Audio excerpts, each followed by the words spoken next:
In video games, movies, books, etc., there's this trope known as bury your gays. It's this common recurring theme that in media, if a gay, usually lesbian or bisexual woman is introduced, they are more likely to die than the straight cis characters. For some reason, despite the number and variety of different authors and writers, people never seem to want to let go of the possibility that lesbians are too good for this world, or that they should be punished for their sins, or somewhere in between. In 2015 to 2016, 4% of all characters shown on TV were LGBT. At the same time, LGBT characters made up 13% of all homicides shown on TV. About 10% were LGBT women, 3% were LGBT men. The tragedy of a homosexual romance gone awry is just too good of an idea to throw away, it seems. Now, based on the research that I did, this theme is much more common in TV than in video games, so I was surprised to find it manifesting in a game such as Life is Strange, a 10-hour drama about a girl named Max who is capable of limited time travel. Life is Strange takes this trope to an extreme. In the very beginning of the game, Chloe, Max's best friend, gets murdered, which prompts the time travel in the first place. Chloe is revealed to have once been in a serious relationship with Rachel, this girl who has gone missing. Rachel is later also revealed to be dead, murdered by the same boy who tried to take Chloe's life. Max herself has the ability to romance Chloe in certain moments, so all three of the major players of the story are confirmed to be queer in some form or another. On top of this, there are no characters in the rest of the game confirmed to be in same-gender relationships, so ultimately these three are our queer representation. Throughout the game, Max desperately attempts to save Chloe's life time and time again. She changes realities, rewrites the past, even makes decisions in the nick of the moment to make sure that her best friend survives. Along the way, you get to see Chloe gruesomely shot twice, hear her dying as a storm hits Arcadia Bay, and experience an alternate timeline where she's rendered paralyzed from the waist down and her lungs are failing. And finally, when Max works through the past to save Chloe one more time, all of these efforts are rewarded should you choose to sacrifice the whole town instead. Now, don't get me wrong, I don't want to ignore the obvious lessons about time travel and how they're all beyond the scope of human comprehension. I think BioShock Infinite has done that for me already, and I don't want to get into deeper discussions about the meaning of time travel, etc. But I do want to talk about the binary choice given at the end of Life is Strange, and my subjective reaction to it. Here's a pretty good article on Medium that says a similar thing, so check it out if you have time. I think a lot of people generally seem to dislike the ending, and I think I understand why. In a game that promises your actions to mean something, that places you in the shoes of someone who tries their best to save the world, the ending feels empty. You either let the town you interacted with for the last week get destroyed, or reverse time to get to an alternate reality where none of your decisions ever happened, and you lose your best friend and confidant. It feels reductive, too simple, and too devastating. To me, this is compounded with the fact that the game just seems to want to kill Chloe. The world wants you to bury your best friend. The dreamscape sequence immediately preceding the final decision blames you for choosing to kill so many people. You get to explore the violence of the storm and see just how bad it gets. Max's guilt and Chloe's self-sacrificial moment are all just so convenient for picking the option to let her go. Time itself is flipping out on you because you chose to save someone in the very beginning of the game. If you do choose to save Chloe, you have to bear the responsibility of committing mass murder on your hometown, and that is very hard to justify, even to Chloe herself.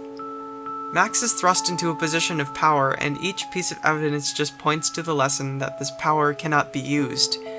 It's this lack of true agency that leads me to think that Life is Strange never wanted our gays to have a good ending in the first place. It's fraught with tragedy impinging on an old used trope, and it shames us for thinking we should let Chloe and Max ever be happy together. The ending sequences are also vastly different. Both are depressing in their own right, but the developers seem to heavily prioritize the ending involving Chloe's sacrifice, almost sugarcoating it in a way with a montage of photos, a killer soundtrack, and a final section showing Max's community all out to look after Chloe's burial. The sequence seems to ignore the obvious ramifications of picking that decision. Yes, Chloe is dead, but what's missing is any meditation on the existential dread behind having a useless power, and on Max keeping these memories to herself because nobody, yes, including Warren, could understand what she's been through. None of these are really touched upon in the sequence. On the other hand, should you choose to not go back, Max tears the photo, and there's a shorter sequence where Chloe and Max drive out of town after the tornado dissipates. No fanfare, no further discussion, it's just bare and lacking in the emotional weight of the first one. Not even a discussion about the consequences or benefits, just a cut and dry layout of what happened after. What makes me most upset about the game's ending is that the binary decision feels unfair to Max herself. Why was she given the powers in the first place if the powers can only result in tragedy and sadness? At the end of the day, if the world gave Max the power for the sole purpose of revealing just how horrifying that power is, then it is the world being unfair and cruel, not her and her teenage decision-making skills. This situation feels uncannily similar to my issues with the trolley problem.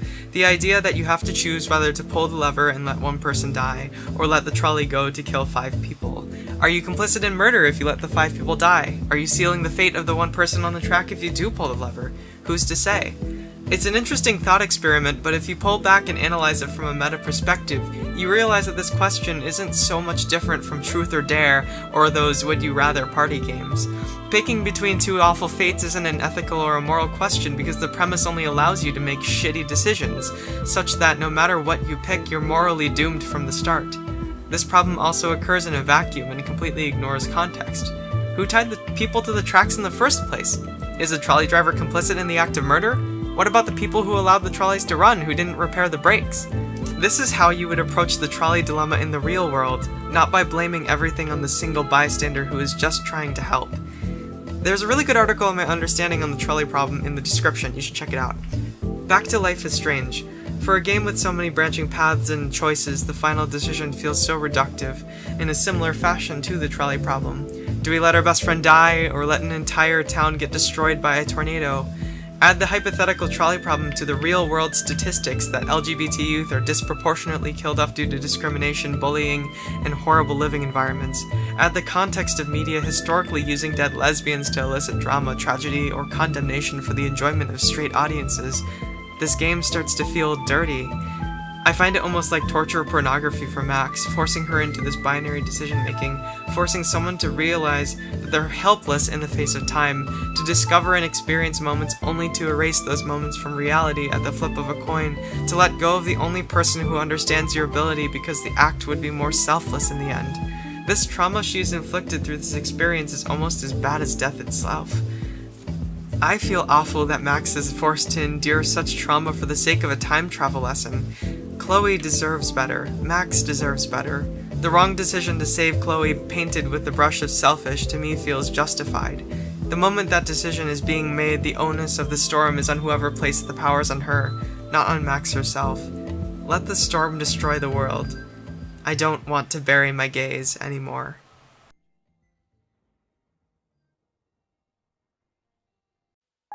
Well, thanks for watching. This video arrived 3 years late. I loved Life is Strange. I found it to be a very endearing game, which is why I chose to even write a video on it in the first place. Go play it if you haven't, although I suppose by watching this video you probably have gotten spoiled already. Oh well, it's fun and I liked it. The reason that I bring up the importance of gays dying in video games isn't because I hate the game, but because we aren't really represented frequently and explicitly, and our mediums influence one another and influence perceptions of these relationships in real life too. I want to be able to play an action game with a lesbian knowing she can make it to the end without dying. I don't want lesbian relationships to go south for the sake of eliciting sympathy from me. We're disproportionately killed off in real life. I'd rather not deal with that in video games. Oh, and P.S. I haven't played the prequel and am eagerly waiting the sequel, so no spoiling things in the comments. Thank you so much. Have a great day.